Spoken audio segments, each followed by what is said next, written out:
আমের মোরব্বা রেসিপি নিয়ে চলে এসেছি আপনাদের মাঝে। হ্যালো এভরিওয়ান, আসসালামু আলাইকুম। কেমন আছেন?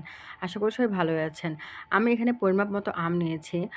প্রতিবারে আমরা আমের সিজনে আমের মোরব্বা করে থাকি। অনেক ধরনের আচার করে থাকি। তবে এই আচারটা আমার খুব ভালো লাগে। তবে আমের মোরব্বা করতে গেলে অবশ্যই কাঁচা আম লাগবে। পাকা হইলে খেতে ভালো লাগবে না। তাই আপনারা কাঁচা আমে নিবেন। কাঁচা আম দিয়ে করবেন। আমি আম্মুকে বললাম, "আম্মু তুমি আমাকে একটু হেল্প করে দাও। আমি একটু ভিডিও করি।" তাই আম্মু আমাকে সুন্দরভাবে আমগুলো কেটে দিচ্ছিল। কারণ আমি যদি কাটতাম তাহলে সুন্দরভাবে সাইজ করতে পারতাম না।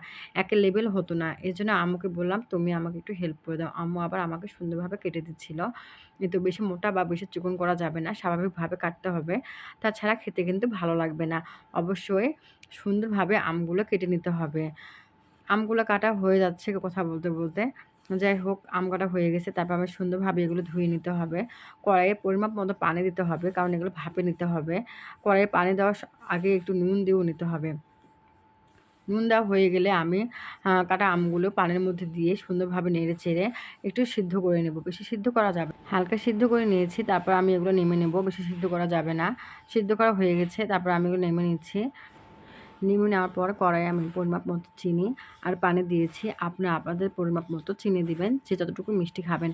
স্বাদ বৃদ্ধির জন্য আমি এখানে মশলা দিয়েছি। আপনারাও দিতে পারেন। খেতে কিন্তু ভালোই লাগবে।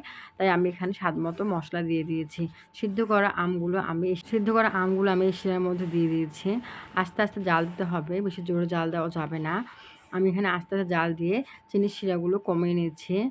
কমা হয়ে গেলে তারপর আমি চুলার মধ্যে রেখে দিয়েছি। খুব আস্তে করে জাল দিতে হবে। আপনারা আস্তে, আস্তে করে জাল দিয়ে নেমে নেবেন। আপনাদের কার, কার ভালো লাগে আমের মোরব্বা বা কোনো ধরনের আচার? আমার তো বেশ ভালো লাগে। প্রতিবারে আমরা অনেকগুলো করে আচার করে থাকি। আপনারা একবার হলেও এটা ট্রাই করে দেখবেন। যদি ভালো লাগে অবশ্যই লাইক, কমেন্ট করে পাশে থাকবেন, শেয়ার করে পাশে থাকবেন। আল্লাহ হাফেজ।